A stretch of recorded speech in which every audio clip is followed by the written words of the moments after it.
He got out of the car and gave his windbreaker a twitch as he walked toward the sprawling ranch-style house. He unlocked and opened the door without calling to announce his presence. He didn't need to announce it. His mother would sense him. Inside, it was all cathedral ceilings and fashionably bare walls. The one oddity was that every one of the many skylights was covered with elegant custom-made drapes. This made the interior seem spacious but dim, almost cavernous. "James," his mother said, coming from the back wing.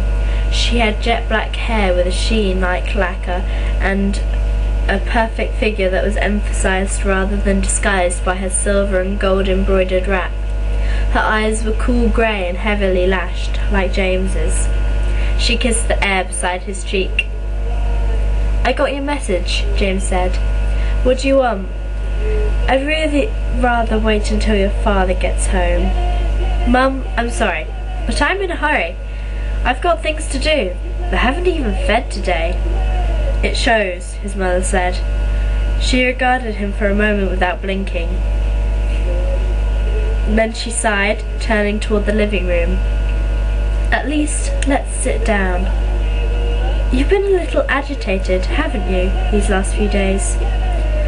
James sat on the crimson-dyed suede couch. Now was the test of his acting ability. If he could get through the next minute without his mother sensing the truth, he'd be home free. "I'm sure Dad told you why," he said evenly. "Yes, little Poppy. It's very sad, isn't it?" The shade of the single tree-like floor lamp was deep red, and ruby light fell across half his mother's face. I was upset at first, but I'm pretty much over it now," James said. He kept his voice dull and concentrated on sending nothing through his aura. He could feel his mother lightly probing the edges of his mind, like an insect gently caressing with an antenna, or a snake tasting the air with its black forked tongue. "I'm surprised," his mother said. "I thought you liked her." "I did. But after all, they're not really people, are they?" He considered a moment, then said, "It's sort of like losing a pet. I guess I'll just have to find another one." It was a bold move, quoting the party line. James willed every muscle to stay relaxed as he felt the thought tendrils tightening suddenly, coiling around him, looking for a chink in his armour. He thought very hard about Michaela Vasquez, trying to project just the right amount of negligent fondness. It worked. The probing tendrils slipped away from his mind, and his mother settled back gracefully and smiled. "I'm glad you're taking it so well. But if you ever feel that you'd like to talk to someone, your father knows some very good therapists." Vampire therapists, she meant, to screw his head on straight about how humans were just meant for feeding on. "I know you want to avoid trouble as much as I do," she added. "It reflects on the family, you see." "Sure," James said and shrugged. "I've got to go now. Tell Dad I said hi, okay?" He kissed the air beside her cheek. "Oh, by the way," she said as he turned toward the door, "your cousin Ash will be coming next week.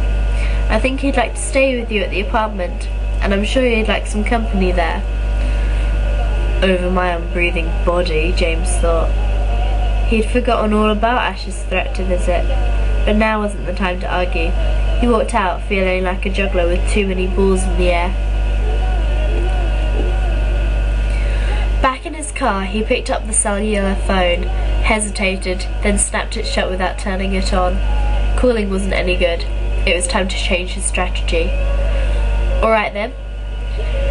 No more half measures. A serious offensive, aimed where it would do the most good." He thought for a few moments, then drove to MacDonald Drive, parking just a few houses away from where Poppy lived. And then he waited. He was prepared to sit there all night if necessary, but he didn't have to. Just around sunset, the garage door opened and a white Volkswagen Jetta backed out. James saw a blonde head in the driver's seat. "Hi, Phil. Nice to see you." When the jet had pulled away, he followed it.